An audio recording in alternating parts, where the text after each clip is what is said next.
Muy buenos días, muy buenas tardes o quizás muy buenas noches, estimado oyente, según sea la hora y el país donde se encuentre. Les habla como siempre el pastor bautista Nikos Ricoy, director del programa Encuentros y pastor general del ministerio Tinajas, llenando siempre a cada tinaja que nos escucha con el agua fresca y limpia de la palabra de Dios desde aquí en España para todo el mundo hispanoamericano que nos escucha en diferentes partes del planeta. Muy bienvenidos una vez más a todos y muchas gracias, como siempre, por estar ahí atentos al nuevo mensaje de hoy de nuestro programa Encuentros.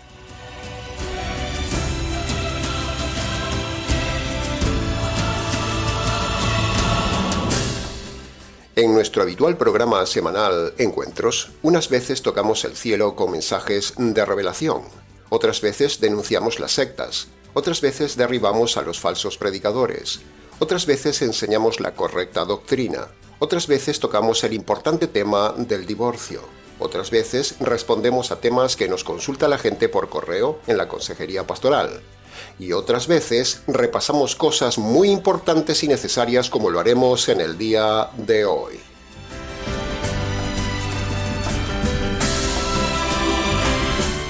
En la palabra de Dios hay muchas enseñanzas que son inferenciales, como varias veces hemos dicho en el canal repetidamente. La ley de la inferencia es capital para aprender las doctrinas bíblicas escondidas deliberadamente por Dios en su palabra.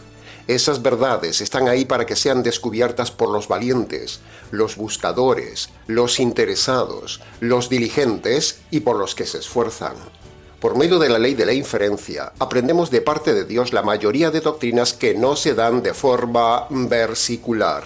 Por eso, cuando una persona de forma simplona nos dice, «Pastor, deme un versículo donde diga...», bueno, esa persona con esa frase está demostrando lo ignorante que es, porque la mayoría de doctrinas y la teología bíblica no se muestran con un versículo, sino de forma inferencial. Las doctrinas y la teología se demuestran por conclusión, se demuestran por razonamiento, se demuestran por la suma de varios textos que nos dan a entender esa doctrina, pero no solo con un versículo. Y eso es precisamente lo que haremos en el día de hoy. Estudiaremos un tema escondido para la mayoría de lectores y estudiantes de la palabra de Dios y lo sacaremos a la luz por medio de la maravillosa ley de la inferencia.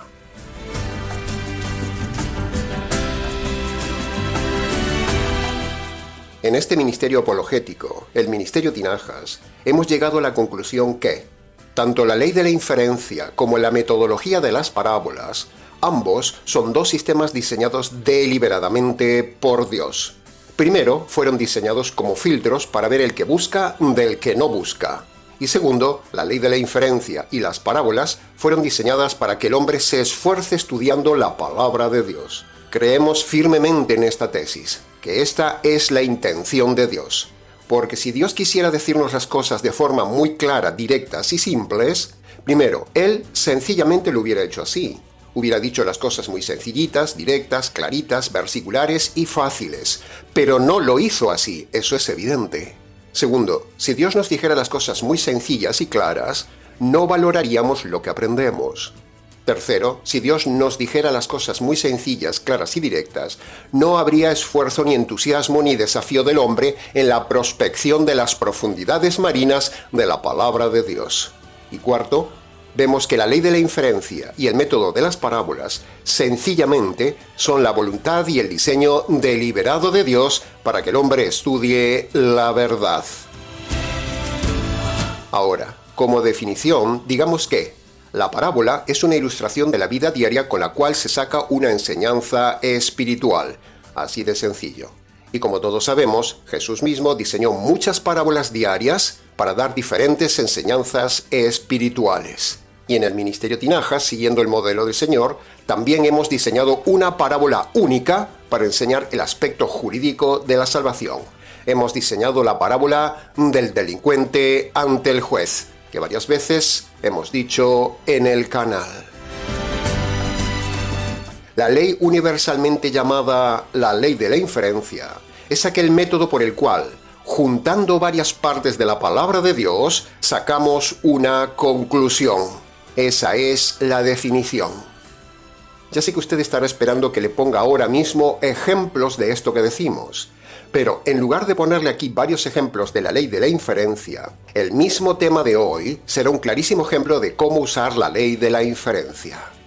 El tema de hoy no es la ley de la inferencia, no. Eso ya lo hemos estudiado en el canal en otro vídeo. Sino que la ley de la inferencia nos ayudará hoy a sacar conclusiones del tema que estudiaremos.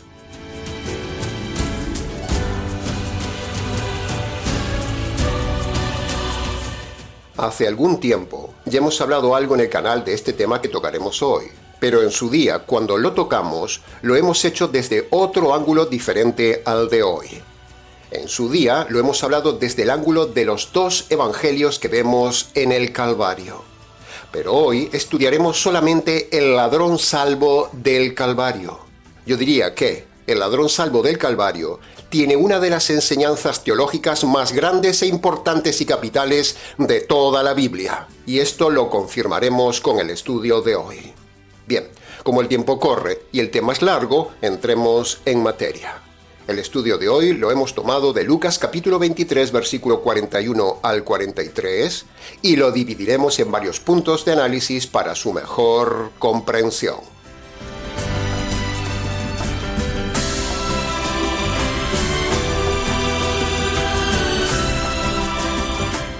Punto número 1. Lo primero que vemos en el ladrón salvo del Calvario es que fue una persona que, aún estando en agonía, aún estando en tremendo dolor, aún en medio del problema, aún estando al borde de la muerte, este hombre usó el libre albedrío para salvarse. Es decir, eso nos muestra y demuestra inferencialmente que usó su voluntad de dejar de lado su dolor físico y decidir voluntariamente centrarse en su estado espiritual. ¿Ve? Ahí lo tiene, estimado oyente. Ahí tiene lo que hace la ley de la inferencia. Nos muestra que este hombre usó su libre albedrío, aunque el texto no diga que él usó el libre albedrío. Esa es la ley de la inferencia. Estudiar el texto para sacar conclusiones. Y la primera conclusión inferencial que vemos es que este hombre usó el libre albedrío. Por lo tanto, el libre albedrío existe.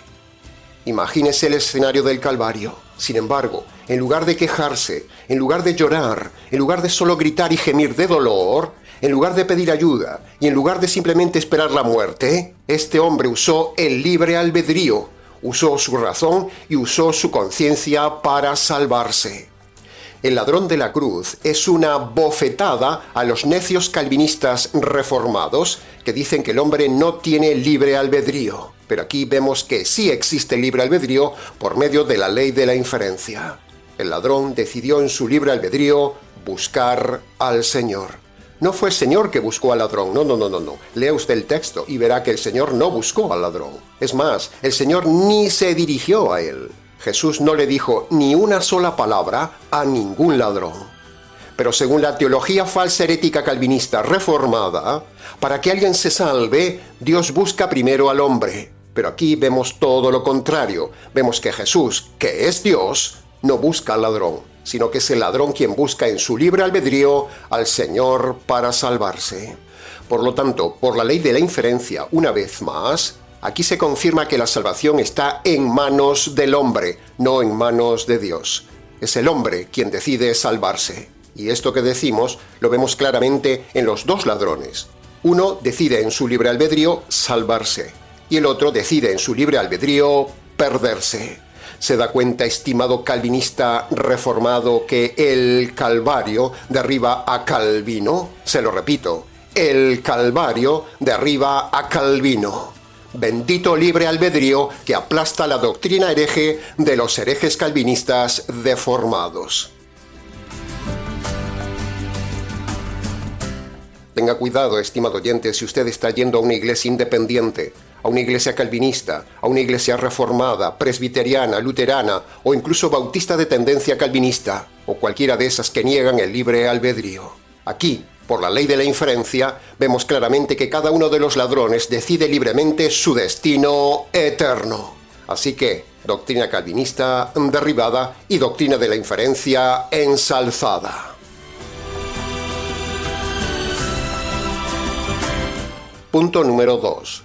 Otra de las cosas que vemos de forma conclusiva, deductiva, inferencial y por pura lógica analítica que hasta entiende un niño, es que el ladrón no se bautizó para ser salvo. Y esto derriba a los pentecostales, a los unicitarios, a los católicos, a los presbiterianos y un largo etcétera de falsas iglesias que obligan a bautizarse para ser salvos.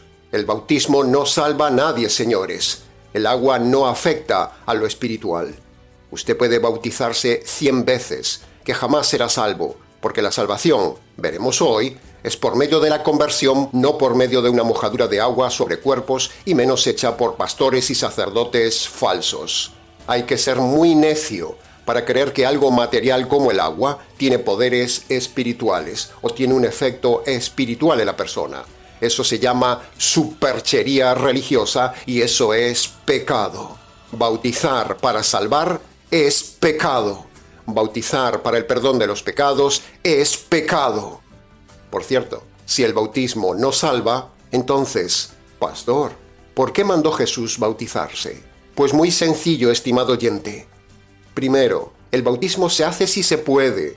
Si no se puede, no se hace. Y segundo, se hace como un testimonio evangelístico ante las personas que se invita al bautismo para decirles que, ¿sabéis una cosa? Mi vida pasada ha muerto y ahora tengo una nueva vida por medio del poder del evangelio. Hundirme totalmente en agua es como si hubiera sido enterrada toda mi vida pasada y ahora emergiera a una vida nueva. Ese es el significado del bautismo. Es algo testimonial y evangelístico de lo que ha sucedido dentro de la persona. El bautismo no salva a nadie, estimado oyente, que lo tenga usted muy claro. ¿Qué pasaría con las personas que se han convertido y no tienen quien les bautice? Imagínese a alguien escuchándonos que se convierte pero no tiene tiempo ni podemos ir a bautizarle. Y si se muere sin bautizar, ¿qué pasaría? ¿Se perdería? ¿Qué pasaría si alguien muy enfermo se convierte en el hospital y no podemos bautizarlo porque correría riesgo su vida si lo sumergiéramos en agua? ¿No se salvaría? ¿O qué pasaría si alguien en medio de una guerra se convierte en ese lugar pero no hay forma de bautizarlo? ¿Se perdería, señor católico romano? ¿Se perdería, señor calvinista presbiteriano? ¿Se perdería, señor pentecostal o señor unicitario? Y así podríamos seguir y seguir con 1000 ejemplos de personas que se convierten pero no tienen forma ni oportunidad de poder bautizarse. Esas personas no se pierden, como sucedió aquí con el ladrón del Calvario. Por eso toda iglesia pentecostal, toda iglesia presbiteriana calvinista, toda iglesia católico romana, ortodoxa y muchas otras que imponen el bautismo para salvarse, todas esas iglesias son falsas. Así que nuestro consejo pastoral es que se marche de ahí, estimado oyente. En conclusión, el bautismo no salva a nadie. Lo repetiremos hasta el cansancio. El ladrón no se bautizó, pero se salvó. Ese es el modelo universal. Punto número 3. Otra conclusión inferencial que vemos en la salvación del ladrón salvo es que no tomó la primera comunión, no fue a misa ni tomó la Eucaristía para recibir la gracia salvadora. Por lo tanto, toda la Iglesia católica romana, tan solo con el modelo de salvación del ladrón salvo del Calvario, queda totalmente derribada. La Iglesia católica es como un castillo de arena sobre arena. En su Iglesia católica le están engañando, porque le dicen que para ser salvo tiene que tomar la Eucaristía. Pero este hombre del Calvario, este ladrón salvo, es una bofetada a la Iglesia católica romana porque no tomó la Eucaristía para salvarse. Un solo hombre, el ladrón salvo, derriba toda una iglesia, la Iglesia católica. Bendito sea el ladrón salvo de la cruz, que con su testimonio hizo una gran labor doctrinal y teológica universal, derribando las falsas iglesias del día de hoy.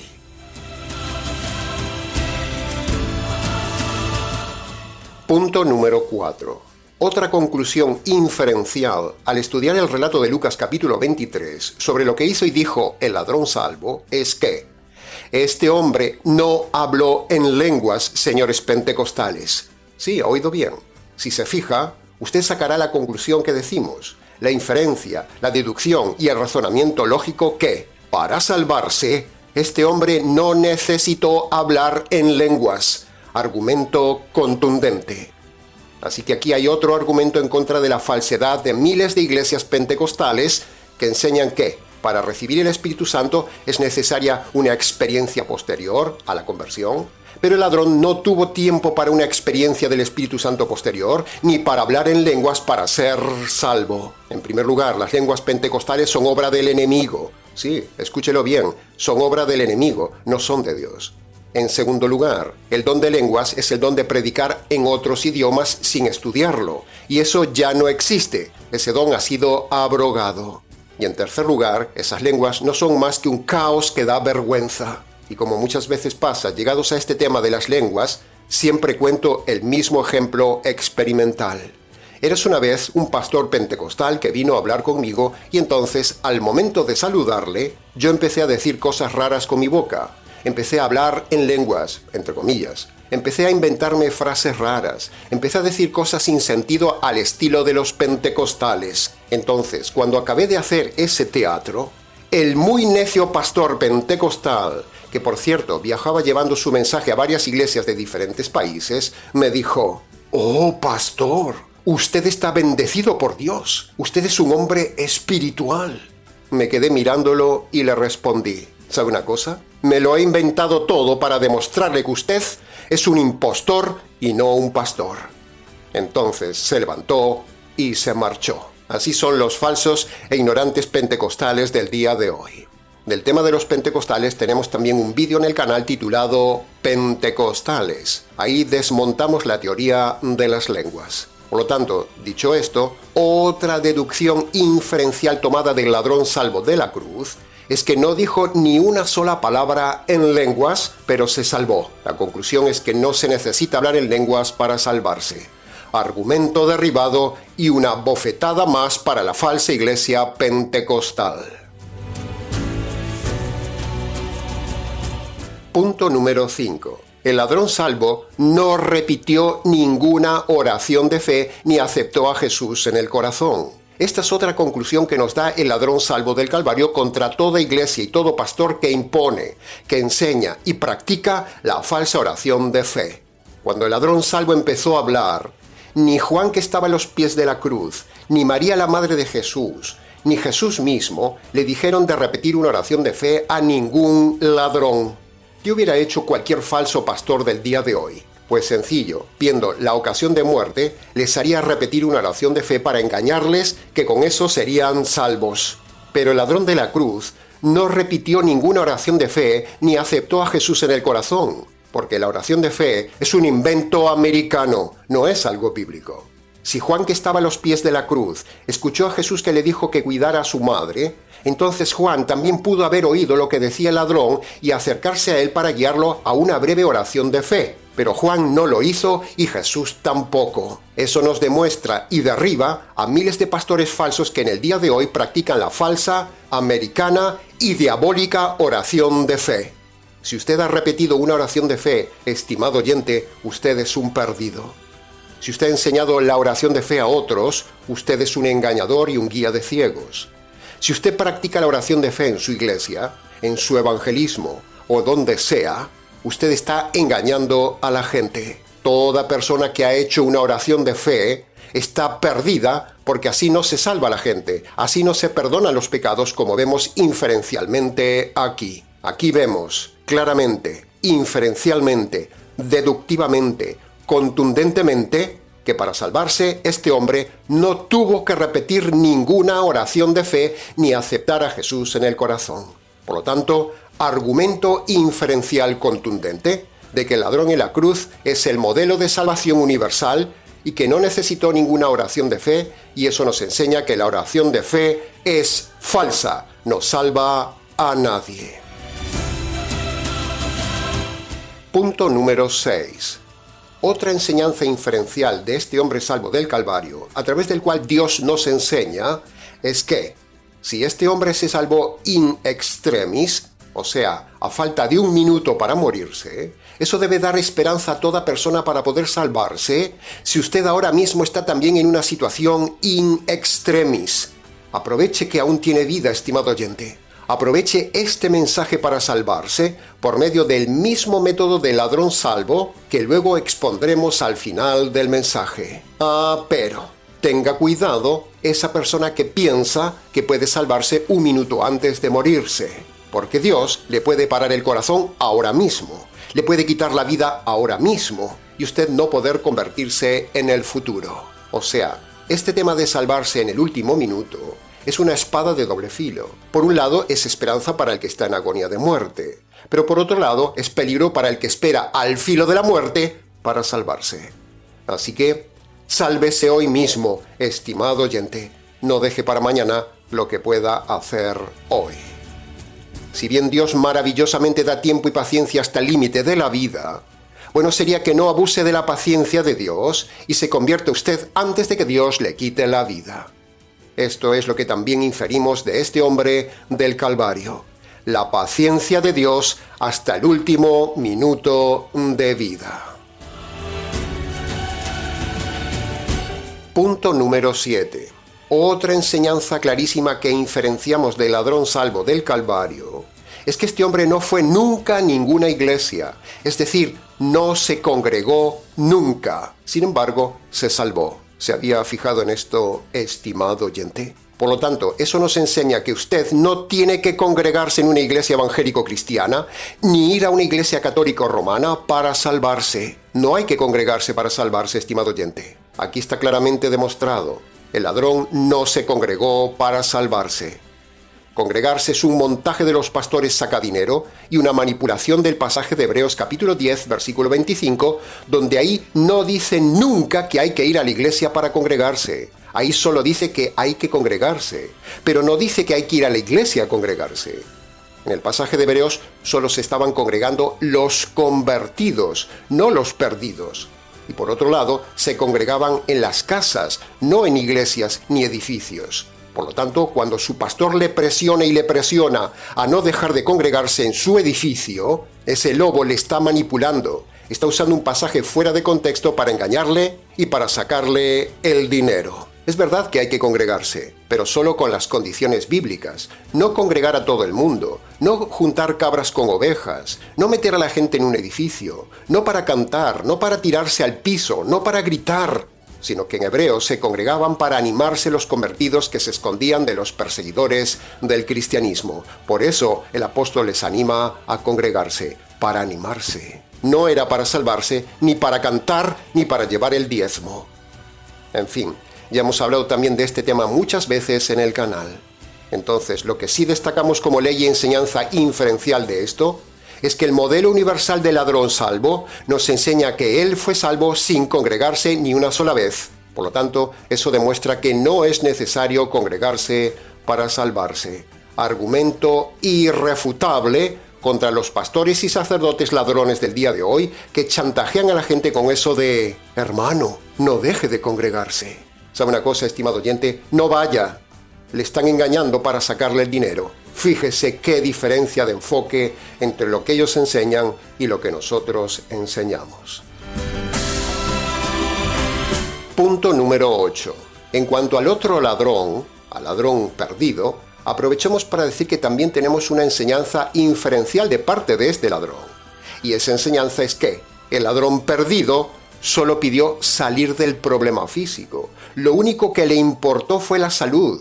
Lo único que le importó es salir del problema. Lo único que le importó es el mal momento donde estaba, el sufrimiento físico, en lugar de preocuparse de su salvación estando al límite de la muerte. Pero, si se fija bien, en el relato de Lucas capítulo 23, el Señor lo ignoró completamente. Lo dejó de lado, le aplicó la indiferencia, no le respondió nada a su petición. Esto nos enseña por la ley de la inferencia que Dios no responde a ningún inconverso nunca. De la misma manera, estimado oyente, sucede en el día de hoy. Toda persona que se dirige a Dios para pedirle cosas, para salir del problema, para prosperar, etcétera, etcétera, Dios no le responde nada, tal como pasó aquí entre el ladrón malo y el Señor Jesús, Dios. El que responde a las peticiones y oraciones de la gente, aprovechándose de su ignorancia, es el diablo, el cual oye esas oraciones, las contesta y le hace creer a la gente que fue Dios quien le contestó. Por lo tanto, argumento inferencial contundente. Dios no responde al inconverso. Punto número 9. Otra conclusión que sacamos, otra inferencia que vemos aquí es que el ladrón salvo no hizo ninguna obra buena para salvarse. Esto derriba nuevamente a la falsa Iglesia Católica, a los adventistas y a otras iglesias como los mesiánicos que dicen que hay que hacer obras buenas o cumplir los mandamientos para salvarse. Preguntamos, ¿qué obras buenas hizo el ladrón para salvarse? ¿Qué mandamientos pudo cumplir el ladrón para salvarse? La respuesta es ninguno.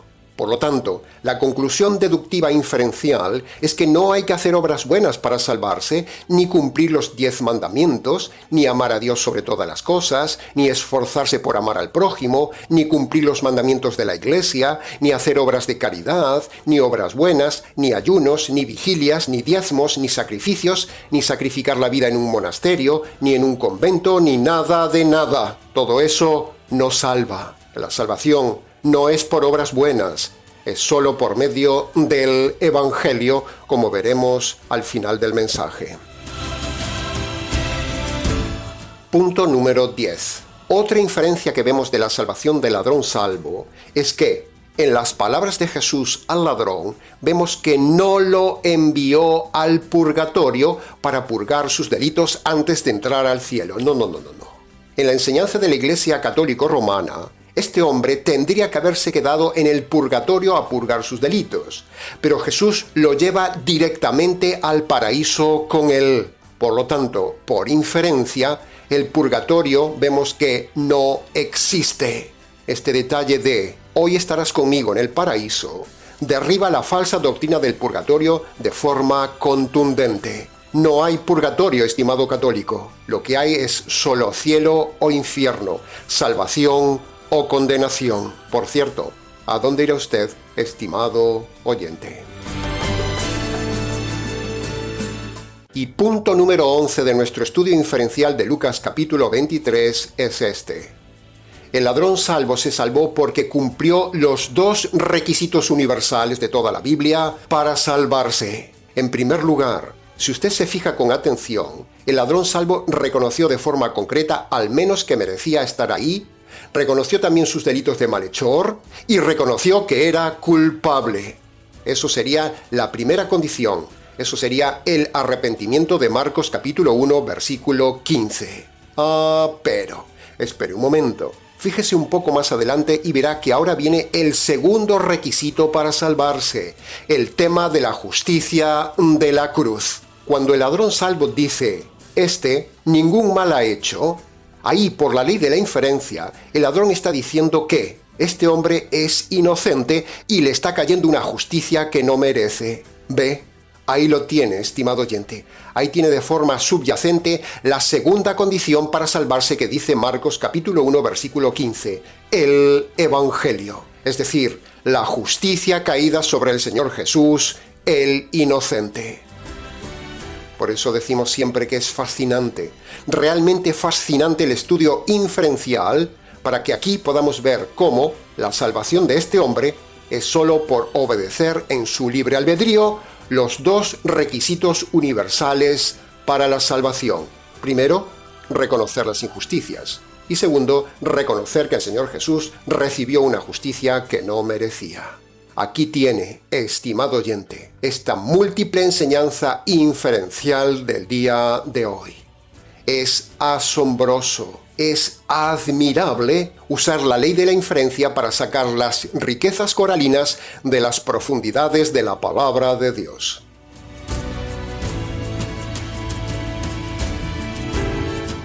Entonces, llegados al final del mensaje, estimado oyente, para que usted pueda ser salvo como lo fue el ladrón de la cruz, usted también debe obedecer los 2 requisitos que obedeció el ladrón en la cruz, que son los mismos requisitos que puso el Señor Jesús a todos los hombres en Marcos capítulo 1, versículo 15. Primer requisito: toda persona debe humillarse y reconocer de forma concreta ante Dios sus delitos cometidos en su vida pasada desde su juventud y debe abandonar todo delito que esté cometiendo en el tiempo presente.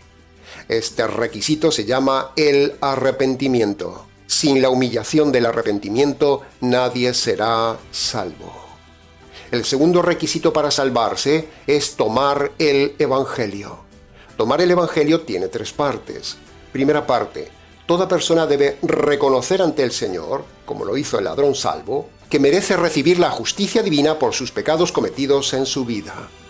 Segunda parte, toda persona debe reconocer que el Señor Jesús recibió en la cruz la justicia divina que usted merecía recibir por sus pecados.